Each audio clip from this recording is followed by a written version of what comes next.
I do think he has some of the characteristics that Thierry had. Certainly got the speed and a similar build and frame. He's in, Isak's beaten one and then taken it around Fotheringham. Thierry Henry comparisons with him, Peter. Do you see that? He's got incredible feet and it's just the calmness in front of goal. How many times did you see Thierry go through on goal and panic? You know, not once, I don't think. And the same with you feel with Isak.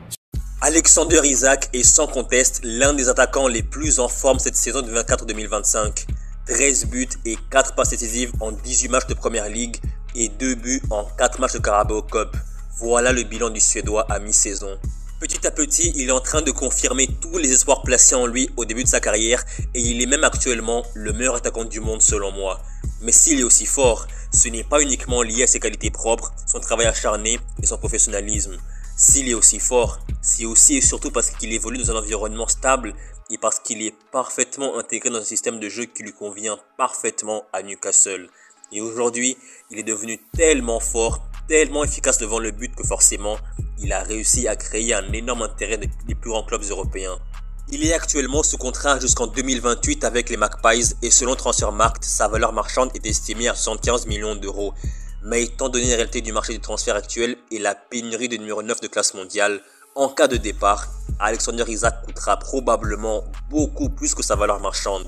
Aujourd'hui, tous les joueurs qui aspirent au trophée collectif et individuel savent que jouer au Real, à City, au Bayern, à Liverpool ou bien au Barça est nécessaire, voire obligatoire, vu que ce sont les meilleures équipes du monde. Et justement, en parlant des meilleures équipes du monde, ne pensez-vous pas que le Barça est le club idéal pour Alexander Isak ? Après oui, c'est vrai, je parle en tant que supporter du Barça et on sait que financièrement, le Barça est très limité, mais avec Juan Laporta, tout est possible. Ronald Araujo est en instance de départ et Frenkie de Jong n'a pas la meilleure des relations avec la direction et son contrat expire en juin 2026. Donc avec les éventuelles ventes d'Araujo et de Jong et avec le retour à la règle du 1 pour 1, le Barça aura des liquidités pour réaliser un gros transfert l'été prochain. Et si j'insiste autant sur l'arrivée potentielle d'Alexander Isak au Barça, c'est tout simplement parce que je pense à l'après Lewandowski. Victor Gyökeres est l'un des favoris d'un shortlist du Barça pour remplacer à terme Lewandowski, mais Alexander Isak est aussi une très belle option. Selon moi, il est 100% Barça compatible et en plus de cela, il a un avantage. Il connaît déjà la Liga. Avant d'aller à Newcastle, il jouait à Real Sociedad et là-bas, il a vraiment très bien joué. Et aujourd'hui à Newcastle, il est à mes yeux le numéro 1 à son poste actuellement, devant Harry Kane, devant Lewandowski, devant Gyökeres, devant Erling Haaland. Et aujourd'hui, à 25 ans, pour moi, c'est le moment idéal pour Alexander Isak d'évoluer enfin dans un top club européen. Et justement, au Barça, pour moi, il va très clairement faire des saisons à minimum 25, 30, 35 buts, voire plus. Parce qu'autour de lui, il y aura des phénomènes. Il y aura des Rafinha, des Lamine Yamal, des Dani Olmo, des Pedri qui vont combiner avec lui et le mettre en évidence pour qu'il réalise des performances incroyables au Barça. Je sais pas pour vous, mais honnêtement, Alexander Isak me fait penser à Thierry Henry. Le Thierry Henry version Arsenal et version Barça. Un joueur qui était excellent face au but, qui pouvait jouer en pointe. Sur le couloir gauche de l'attaque, il avait la vitesse, la percussion, le dribble, l'efficacité devant le but. Et Alexander Isak, il a vraiment toutes ces caractéristiques-là. Et en plus de cela, il est très grand de taille et dos au but, il est excellent comme Lewandowski. Donc c'est une sorte de mix entre Thierry Henry et Lewandowski. Et oui, c'est pas exagéré ce que je dis, c'est vraiment pour moi une sorte de mix entre Lewandowski et Thierry Henry. Et dans le Barça d'Hansi Flick, c'est vraiment un attaquant qui va performer un top niveau à mes yeux s'il signe finalement au Barça en fin de saison. On sait tous que le Barça est un club qui attire, mais la grande question est la suivante. Est-ce que le Barça est prêt à dépenser de l'argent sur Alexander Isak? Est-ce que le Barça sera économiquement stable d'ici cet été? Voilà la grande question qu'il faut se poser. Si oui, alors là oui, il faudra foncer immédiatement sur Alexander Isak pour remplacer Lewandowski. Il y aura de la concurrence certes. Par exemple, Arsenal est très intéressé sur lui, Chelsea c'est pareil. Mais si le Barça se présente et que le Barça garantit que le joueur sera inscrit, alors là, je pense que Alexander Isak ne va absolument pas hésiter et va prendre le Barça comme choix numéro 1 pour la suite de sa carrière après Newcastle.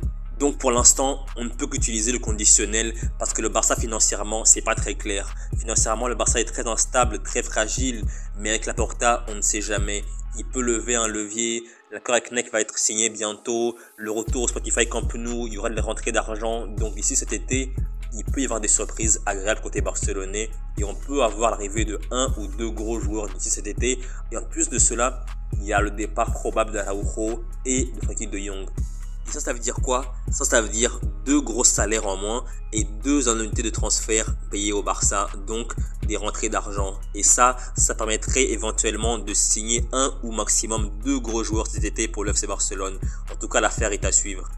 Et en parlant d'une éventuelle arrivée d'Alexander Isak au Barça, il faut prendre en compte une chose qui est très importante.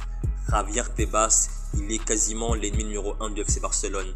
Pas de manière officielle, mais de manière officieuse. Javier Tebas, s'il peut, il met à chaque fois du bâton dans les roues du Barça de manière volontaire.